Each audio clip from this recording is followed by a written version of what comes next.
Good afternoon, everybody. Christopher Shira here on Open Minds Productions. I'm sitting with Jim Mcfarlin today, and he is going to tell his story about his experiences with the paranormal or his other enlightenment experiences from us to you. What I am doing is reaching out to people who've had these kind of experiences to find stories that I can put in my book. Um, my book is titled Higher Learning for the Open-Minded, and I have a section dedicated to testimonials, and I am getting random testimonies from random people and adding them into the book where I find or feel like I connect with them. And what we do is we talk about these experiences. I get the consent of the interviewee, and with no further ado, we're going to start today's broadcast with Jim. Go ahead, Jim. Yeah, you got my permission to Okay. do this. Well, I'll start. First experience I had with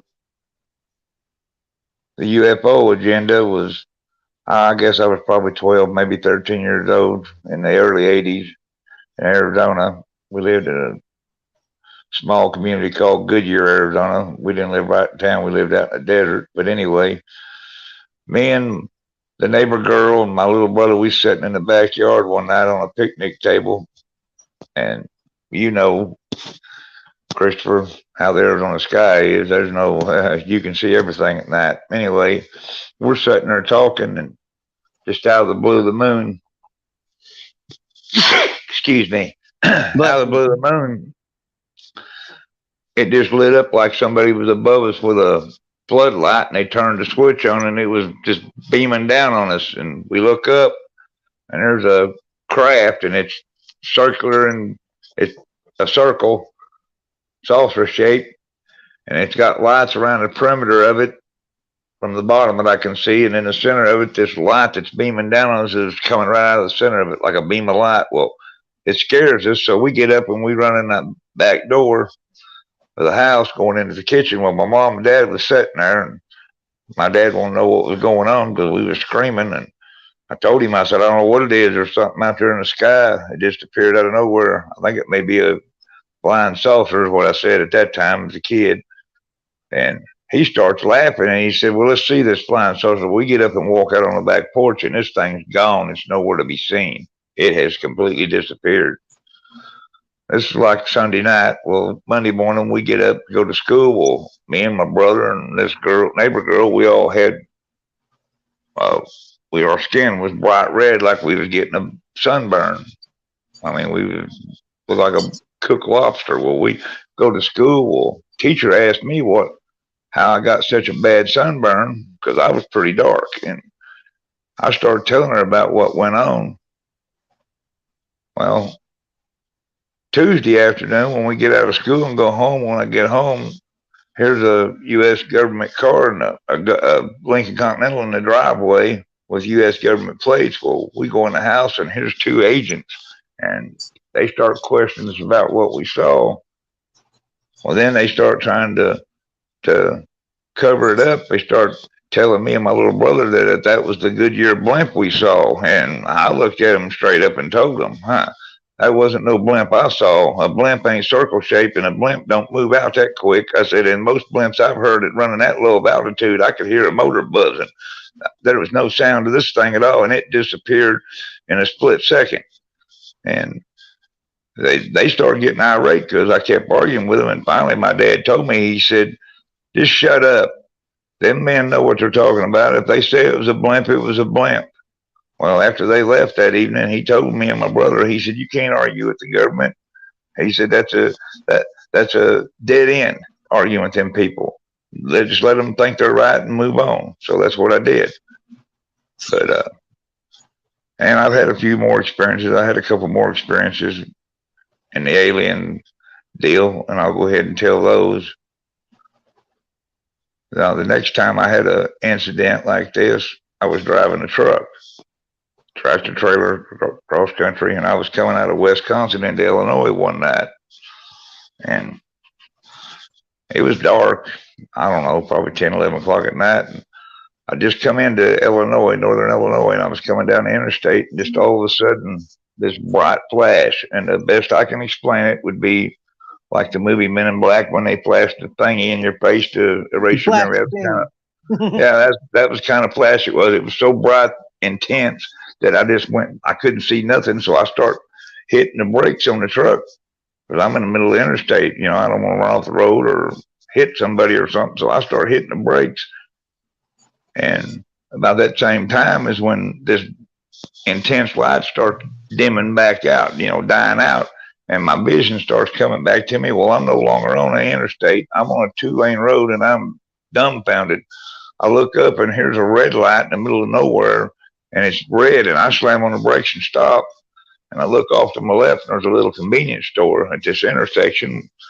Well, I went through the light, pulled over, and I went in there over to the truck, to the little fuel stop there, a little gas station, and it was one of the delivery trucks, Cisco, like deliver stuff to the store stuff. He was out there. Well, I walked over and asked the guy. I said, told him, I said, I'm lost. I said, how do I get back to the interstate? I mean, I'm still trying to take all this in, what had just happened. And he looks at me and he said, he looks over and sees my truck and he says, how in the hell did you even get down here?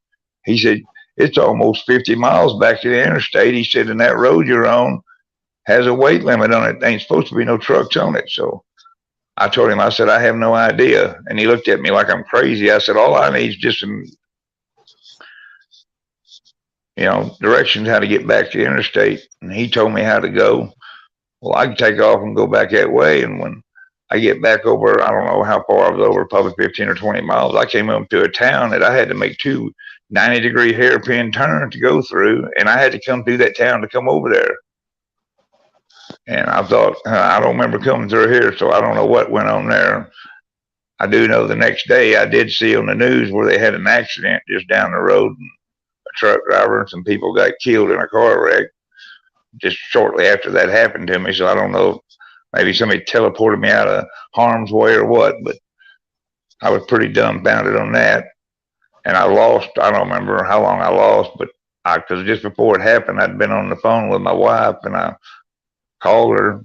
I was talking to her and I told her, I said, well, I'm going to get off here. It was getting late. She was getting ready to go to bed. And that happened. Well, shortly after that happened and I got going back towards the interstate, I grabbed the phone and I called her and I said, when I hung up a while ago with you, and she said, a while ago, she said, me and you got off the phone 3 hours ago.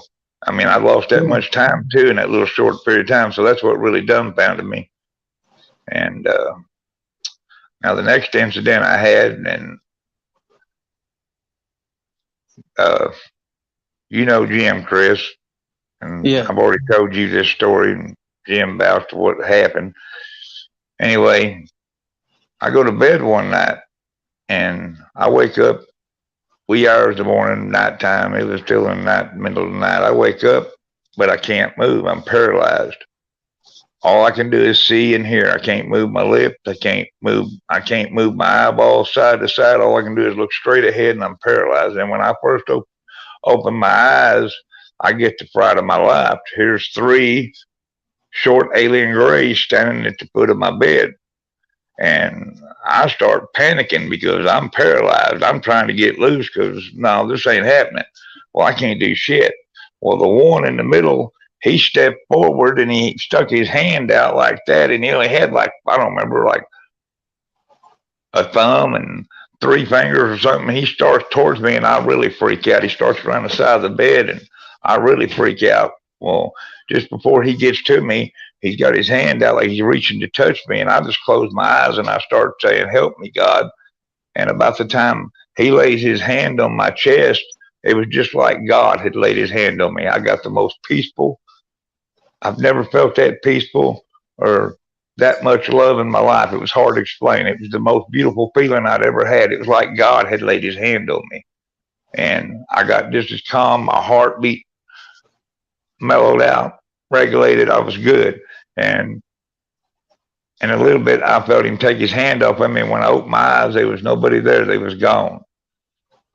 I mean, wow. Now that's my 3 experiences with the alien stuff.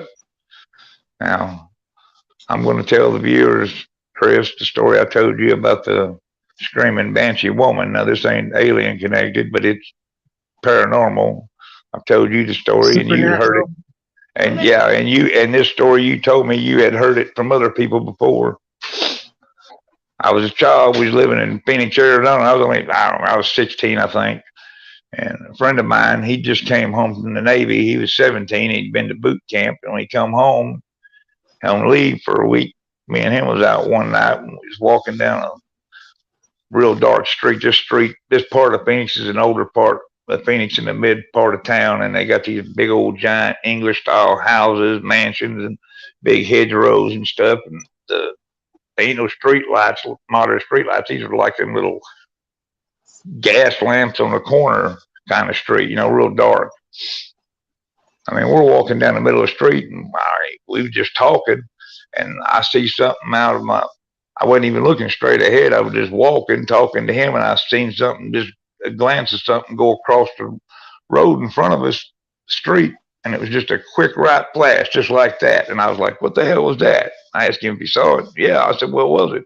I don't know. I didn't get a good look at it. So when we get up to where this thing shot in behind these big old hedges, we're in the middle of the street, and I look over, and when I look over to my left, I could see this silhouette of a woman standing back in these hedges.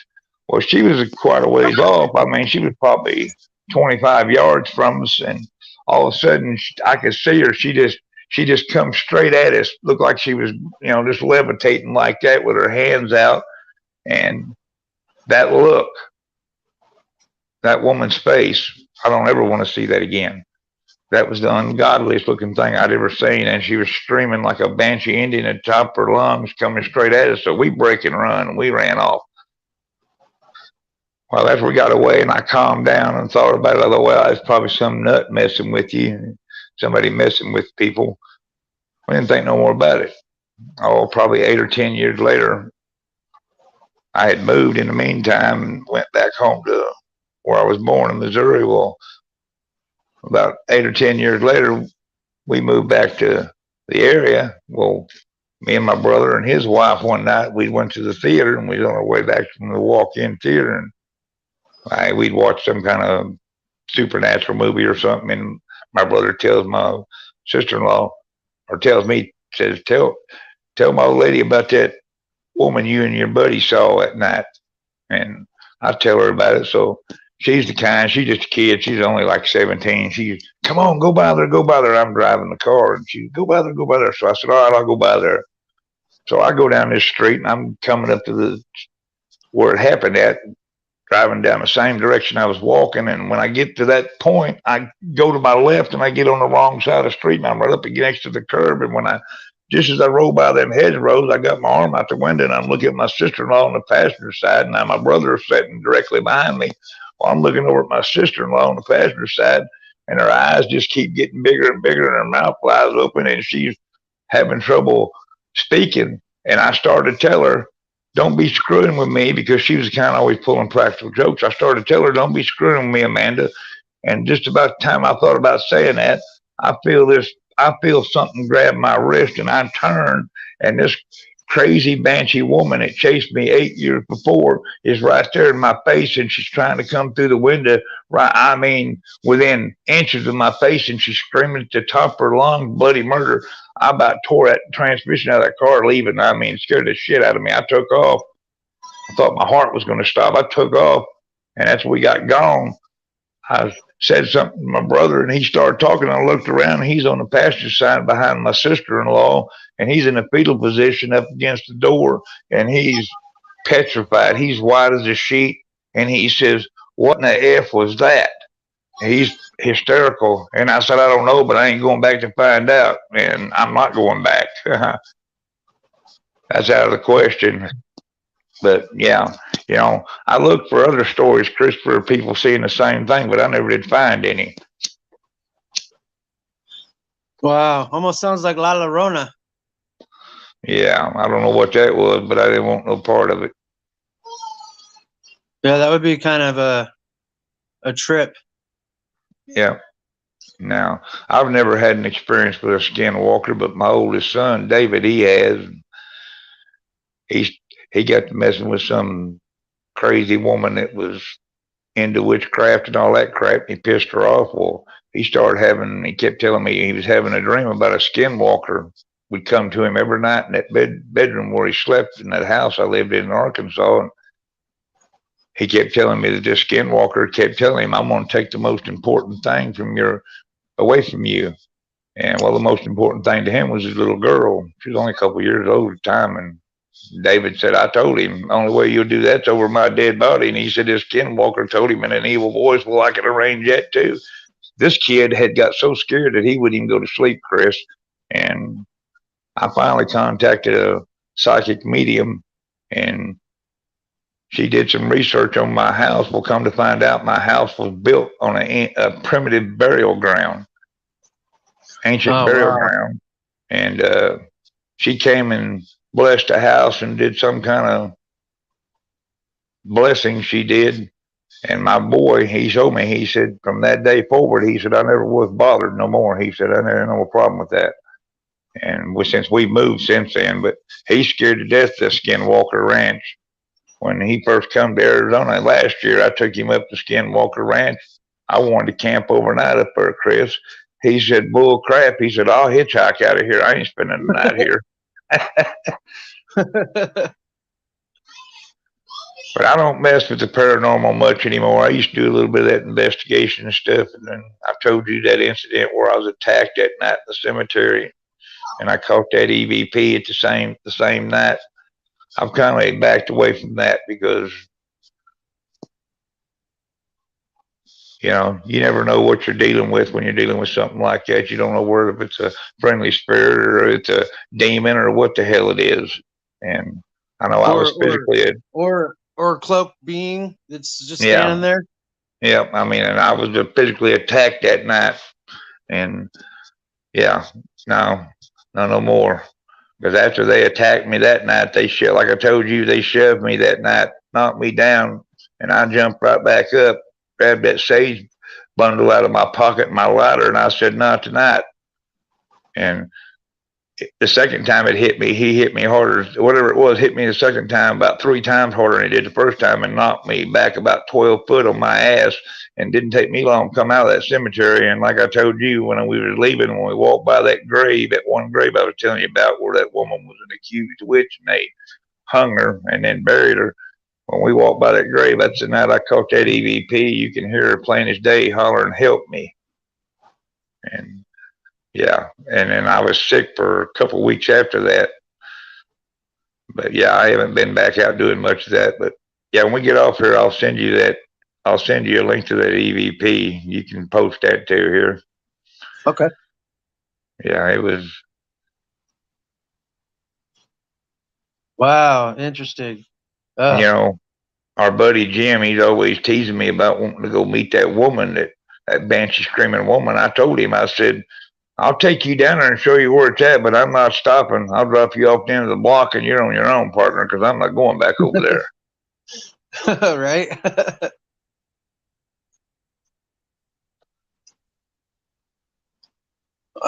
I've seen ghosts, but nothing like that. Well, I mean, I've seen things too before. I mean, my first wife got killed in a tragic accident when we was 23 years old. Killed her, and I was in hospital a while and was bedfast for a year. And I saw her one time. I was getting ready to kill myself shortly after she died. We had a baby. He's 3 months old. My oldest boy, he was 3 months old when she got killed. And I was fixing to kill myself one night. I had the gun, putting bullets in it in my bedroom, fixing to shoot myself. And she appeared right in front of me, just as plain as me and you, and told me to get that shit out of my head, that baby needed me. And actually, it scared the hell out of me because I jumped up and started to run. And she said, "What are you running for? I ain't going to harm you." But, something like that startles you. It scares you. It don't matter. Catches you off guard. You bet you. I mean, that was the furthest thing in my mind, her appearing and start talking to me. I mean, I was devastated over the loss. Right.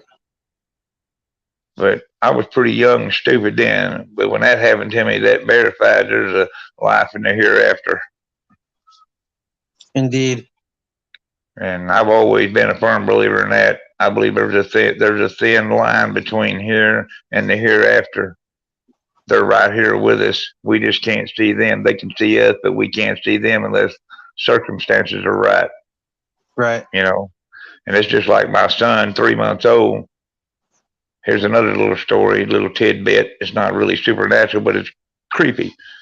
My son was 4 years old. Well, I was living at home with my parents at the time, and I stayed on the road all the time working because I was a truck driver. Well, my son was around my parents all the time, so naturally, he called my mom mother. Well, one morning I was home, and he comes out of the bedroom and he gets on my mom's lap and he says, "Mama, you're not going to believe who come and seen me last night." And my mom said, "I don't know. Try me. I might believe you. Who came and seen you?" And David looked at my mom, and I'd never kept it from him that his real mother had died. You know, when he started getting old enough to understand that kind of stuff, a year or two older, I told him that his mother was in heaven. And the first thing he said to my mother, he said, "My mom," he said, "my real mom come and seen me." And my mom looked at him. She said, "Come on, David, get out of here." "No, I'm serious." My mom said, "Well, how come you didn't wake me or your dad up then? You know, we'd like to see her too. We miss her." And he said, "I was going to, and she told me if I did, God wouldn't allow her to come and see me no more." And my mom asked him, she said, "Well, David, what did your mom have? What kind of clothes did she have on?" And now this is where it really starts turning creepy. He looked my mom dead in the eye, and he described the dress that she was buried in to the T. He described her to a T. And Hmm. I just shook my head. I told my mom and them later when he wasn't around, I said, "That's too much for me." I said, "That's creepy as hell." That accurate, and you really did see her. Yeah. I'm also a firm believer in reincarnation. I believe everybody has to, Me too. I think everybody has to redo their life till, or they have to live several lives till they get everything right. It's a There learning you go. process. And It's I'm an going to tell you ascension something. process. It's like my dad, when my dad passed away, me and my dad we was tight, and it was really hard on me. And I grieved over him. And my little boy in here, he's 9 years old now, and he was born, I don't know, 10 or 12 years after my dad was gone. But my wife ain't supposed to have children. She'd been to all kinds of fertility doctors. She was married for 15 years before I met her to another man. Never could have children. Doctor told her she'd never have children. Me and her was married 15 years. Never used protection. Never had no problems. Never worried about it. One morning she wakes me up, tells me her gallbladder, she thinks it ruptured. She want to go to the hospital. So I get up, get her in the car, and I take her to the hospital. No, she's not got a ruptured gallbladder. She's 4 months pregnant. Her water's done broken. She's in labor. He Wow. come at he come at her. He was in NICU for 6 months, and yeah. And the first time I ever got to hold him was his on Father's Day, 2013. He was only 6 or 7 days old. He was born the 7th. The first time I held him, because he was in that oxygen tent, all that crap, and he finally got well enough we could get him out and hold him. They allowed me to hold him. It was on Father's Day, and the feeling I got when I was holding that son of mine was the same feeling I used to feel when my dad would show me affection and hug me, and that blew me away. That wasn't that creepy. But what really got creepy was the big nice home my dad had. After he passed away, it was converted into a big nice Mexican restaurant. Well, one day, me and the wife said, "Come on, let's go over to Dad's old place and get something to eat." So I get the boy in the truck, and we go over there, and we pull up in front of the where the house was. We pull up, and he's in a car seat. He's only like a year and a half old, maybe 2 years old, just starting to talk. And he looks over the dash out of that car seat, and he starts clapping his hands and hooping and hollering. And I look over, and I shut the truck. I look over. I said, What the hell are you so excited about? And he said, I'm happy. I'm back home. And I said, what? He said, I'm back home. I used to live here. And I'm like, come on, James. So we get out and go in, and it's a restaurant now. Well, we're sitting there in the where the kitchen dining area in the house used to be, and back where the hallway is, there was a bed. The first bedroom was my dad's bedroom, and that door was shut. It's part of the kitchen or something now. And he's sitting there, and after we get over and sit down, and he looks at his mama, and he says, "I used to sleep in that room right there." Now you talking about giving a guy the heebie-jeebies? Now they give me the heebie-jeebies. And I then when he bet. was about 4 years old, we were going down the road. Well, my dad was a truck driver for 60 years, and the only thing he ever hauled was seafood and stuff like that, fish, seafood stuff. Well, we're going down the road one time, and we go past this big truck. I passed this big truck on the right, and it was a older model cab over. And when I was a little boy, my dad had a brand new one, same model and everything, looked just like that truck. Matter of fact, it was the same color. And we went by it, and I didn't think nothing about it, but I saw it, and we drove by it. After we go by it, my boy was sitting there between me and my wife, and he says, I used to drive a truck just like that. And I looked over and I said, oh, really? I said, if you used to drive a truck like that, I said, when did you drive that truck? He said, when I was here before. And I said, well, since you know how to drive a truck, tell me what you used to haul. And now this where it really blew my mind when he looked at me and said, fish. I was like, come on. And I do. I do believe that he's part of my dad that came back. Because now the last time I had anything funny happen with him was about a year and a half ago. One day he comes up to me, and he's real close to me like I was my dad. He comes up to me, and he puts his arm around me to give me a hug, and he says, now this is where he really blew my mind. He puts his arm around me, Chris, and he says, I love you, Dad. I mean, son. Wow. Or no, he I've said, I heard. love you, son. He said, I love you, son. I mean, Dad. That's what he said. Not, I love you, Dad. I mean, son. He said, I love you, son. I mean, Dad. And I said, what'd you call me son for? I don't know. Yeah, I've heard of that kind of stuff happening. Yeah. Uh, but it's amazing. Yeah, I just don't believe stuff like that is coincidence. I'm kind of like Elvis Presley. I don't believe in coincidence. Everything happens for a reason. That's just like the deja vu theory. All my life I've had that off and on through my life, and for years I never had that. I never had it. I mean, when I was young, I had it a lot, and then it kind of went away. Now, after I got grown, and started driving a truck. Years after I started driving a truck, and I started running in the Northeast, up like in England, New England, up there, Massachusetts, and places like that. I started running up there, and man, I'd be in the middle of nowhere in some small one-horse town. I know I had never been there before, but when I started that town, everything looked familiar. I mean, like I'd been there before and done the same thing. I mean, you talking about a weird feeling. Now, that's a weird feeling. And I think it, and then I was doing some genealogy here 4 or 5 years ago. Well, my the main ancestor of my dad's side of the family that came over from England, when he came over, he landed in Massachusetts and lived there for several years and around the state of Massachusetts before moving to North Carolina. And I've often thought about that. Hell, I might have lived here before, lived in Massachusetts the way things, I mean, it's all familiar to me. Right. Well, how have these experiences affected your life?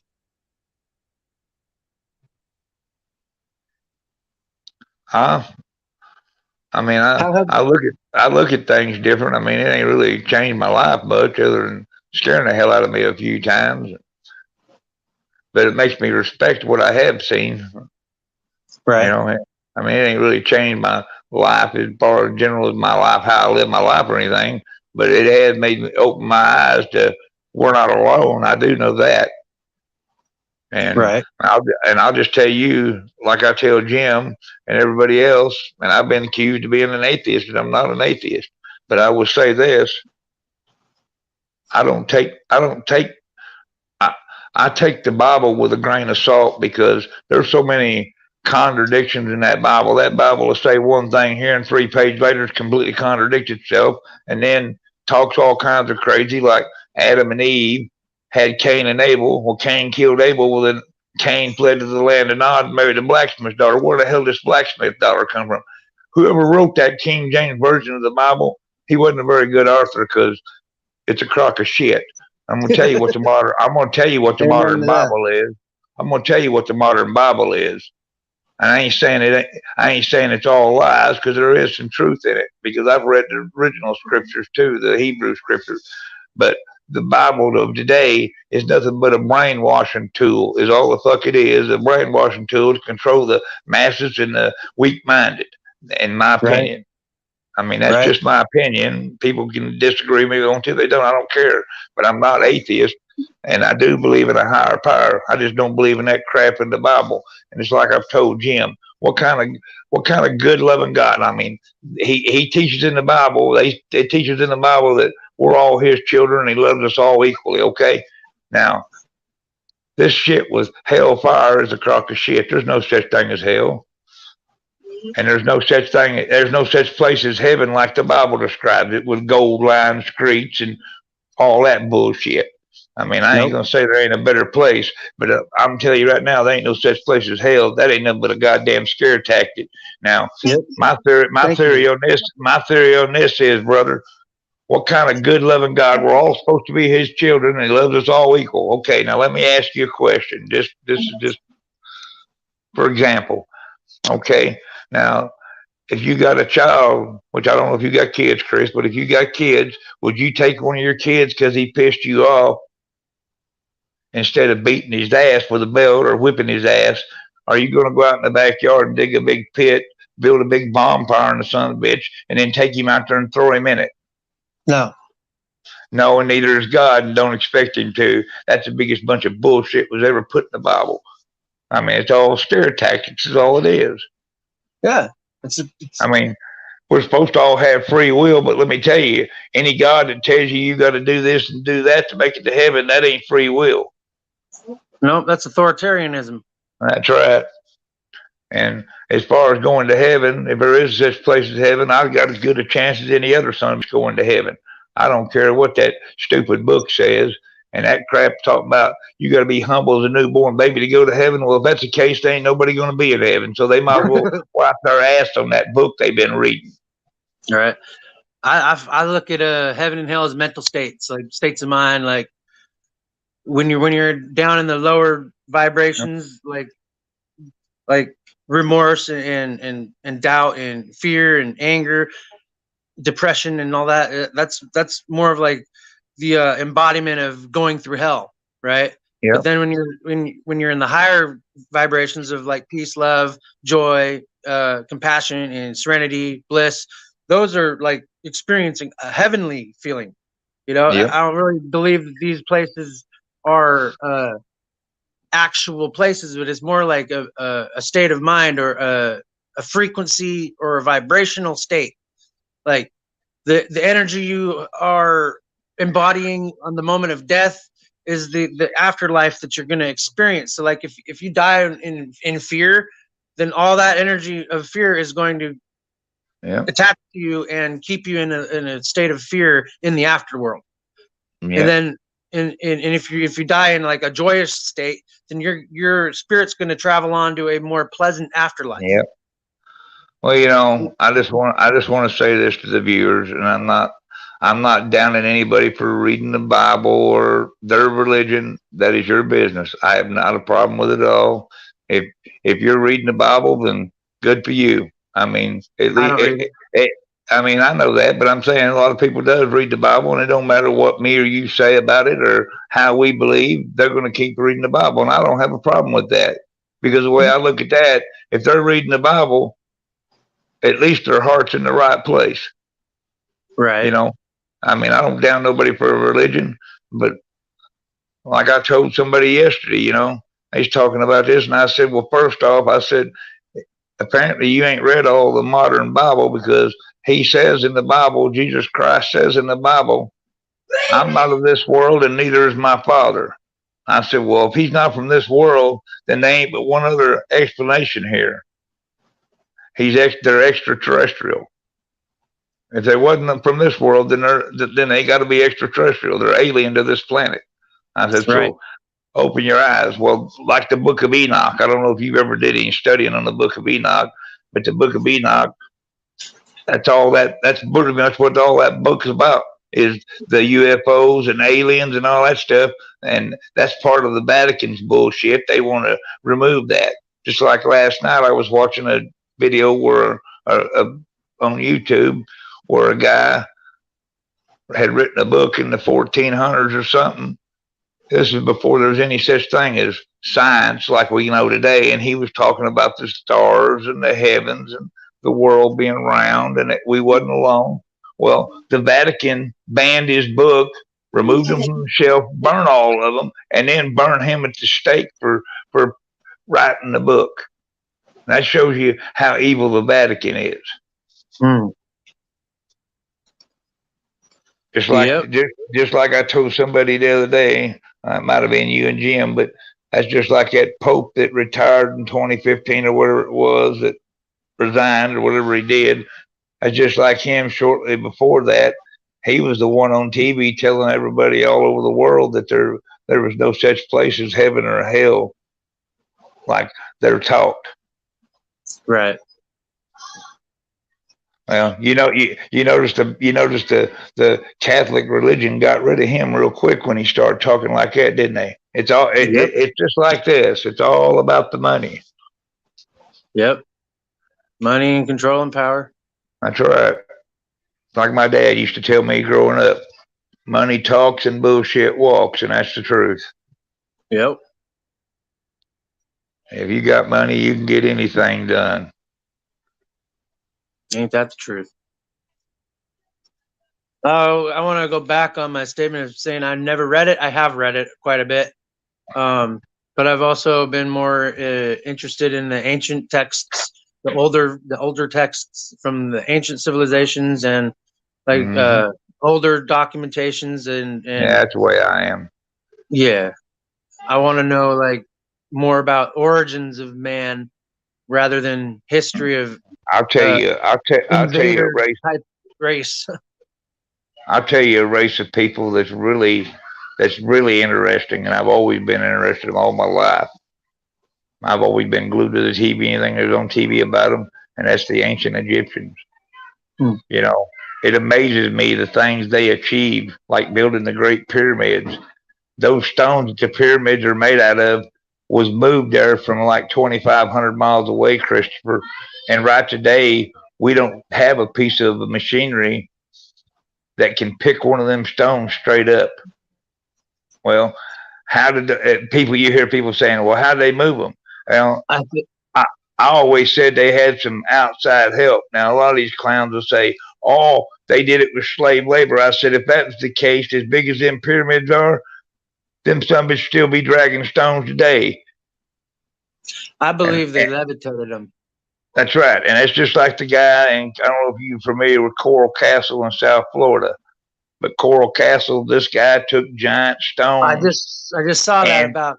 And erected the bricks overnight with no equipment. And when they asked him how he done it, he said the same way the Egyptians did, figure it out.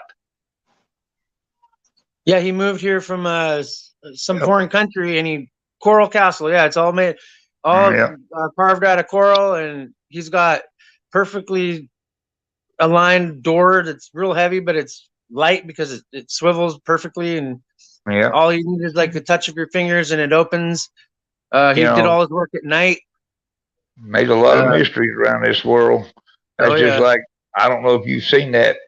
If you haven't, I'll send you a link to it. But you've seen pictures of the cathedral in Spain over there. It was carved thousands of years ago. This big, some kind of religious cathedral, and on the one wall there's a carving. It's been there for thousands of years, Looks just like a modern day astronaut. Looks like Neil Armstrong in his spacesuit when he was walking on the moon. I mean that and all the details there. You see the footprints of the feet, of the shoes, everything. And like I said, those people thousands of years ago saw something. They didn't dream that shit up and just draw it that Right. perfected. Right.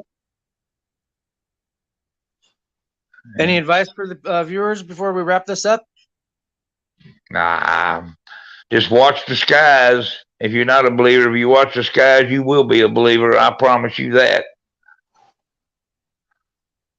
But most people never look up. Like they said, that's like old Tommy Lee Jones said, Men in Black, telling old Will Smith about all the people in the world going through their simple life. They never look up. That's right. That's the truth. Right. Well, I'm definitely a sky watcher. You bet you. And like I told you the other day, you posted that video of the tree trunks down there. As soon as it gets cool weather, because I don't have AC on my van, it went out. As soon as it gets cool enough weather, starts getting winter time, I'll come down, we'll hook up, we'll go out there and check those out. That would be an experience. I'd like to see those close up. Yep. That's just like that Devil's Tower up there and wherever it's at that they showed on that movie Close Encounters. They claim that's a prehistoric, petrified tree trunk. Yeah. You know what always amazed me, and I used to live up there in northern Arizona, up there around the petrified forest, and you'll find them logs out laying in the desert just turned to stone and wooden logs, and they'll be cut. And you go to look into the section where they're broken, it looks just like somebody took a chainsaw and cut them. Yeah, well, those are turning into a very valuable crystal too, and they're like a bluish with a white, bluish and a white mixed together. It yeah, it's. I want to say they're ancient. I don't want to say silicon trees, but they're some type of conifer. Yeah. But you know what really blows my mind? I mean, I understand petrified wood. That don't blow my mind that much. But what really blows my mind is like looking at the one you showed the video of down there out from Yuma. You think about how big that is. I mean, I'm not close enough to see how wide it is to the ground or how tall it is, but from the distance, the size of it is in that distance video you got, just imagine how many billions and billions of years it took for that tree to get that size. Oh yeah, definitely. Amazing. And how I kind of decipher it's a tree stump is because it flares at the bottom. Yep. Buildings don't do that, and like well, mountains do, but like columns don't really flare at the bottom where the root system would be. Yeah. So it's like when you have multiple in a grove, and then there's nothing for forever, and then you have another small little grove of them over here. Yeah. What direction is that from Yuma? That's northeast. Okay, yeah. I just wonder if there's roads going out there to it. Right. Well, I didn't reveal my location in the video. I just said, look at this, I know. I'm just saying. I just wonder if there's roads accessing it out there if we decide to go. Right. There's another place over here between Eagles, California, and Barstow that I heard about, and there's these giant pillars out there in the desert, and people go out there and camp at this place. People see a lot of UFOs out there too. Yep. Well, that's like me over here. I look to my southeast toward y'all down there across that Colorado River, just south of here is that proving ground down there where they're always setting off bombs and all that shit. I mean, there's all kinds of military stuff over there on that Arizona side between Quartzsite and Yuma. They got that big, whatever that is down there at the proving ground, that big museum thing where they got all them high-tech weapons and different equipment out there. Right. Right.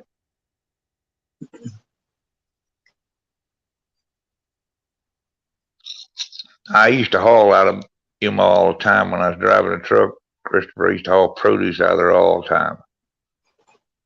Winter time when the produce was, Yeah, in the wintertime, that's when it all come out down there in Yuma and Brawley and El Centro. We used to haul out in the wintertime all the time. Now, when they get this time of the year, most of the time, earlier than this time of year, we was always hauling out like up around Bakersfield, Salinas, up in the San Joaquin Valley. But we'd follow that produce up back and forth, hauling it all year.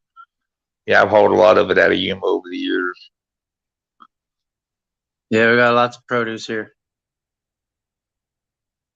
You ever go across the border any? Nope, not yet. I need to go down there. I need to go down there to whatever the hell the name of that town is right there. But I need to go down there and go across, get some medicine is what I need to do. Algodons. Yeah. But it's been years since I've been down there. They tell me it ain't safe to go to Mexico no more. Right. Which I didn't figure just crossing the border right there on Main Street going in pharmacies. I don't see how you get in much trouble doing that. Yeah, if you went on down in the interior, you might get yourself a bit pickle.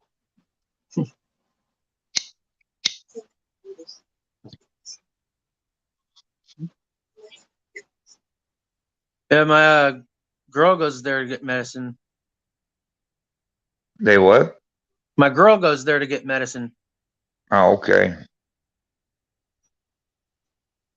What? How many prescriptions are you allowed? I don't know.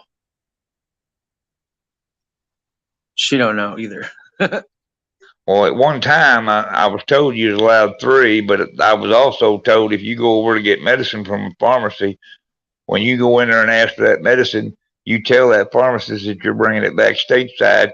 He'll make sure you got a prescription to make it legal.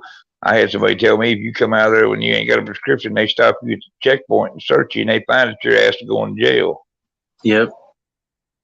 But yeah, that's I mean, true. They do I make don't sure you need have no. a prescription. So A couple things I need. I don't need no narcotics. I'm beyond that shit. I used to be a right. fentanyl addict, but I do need some blood pressure medicine and stuff. But yeah,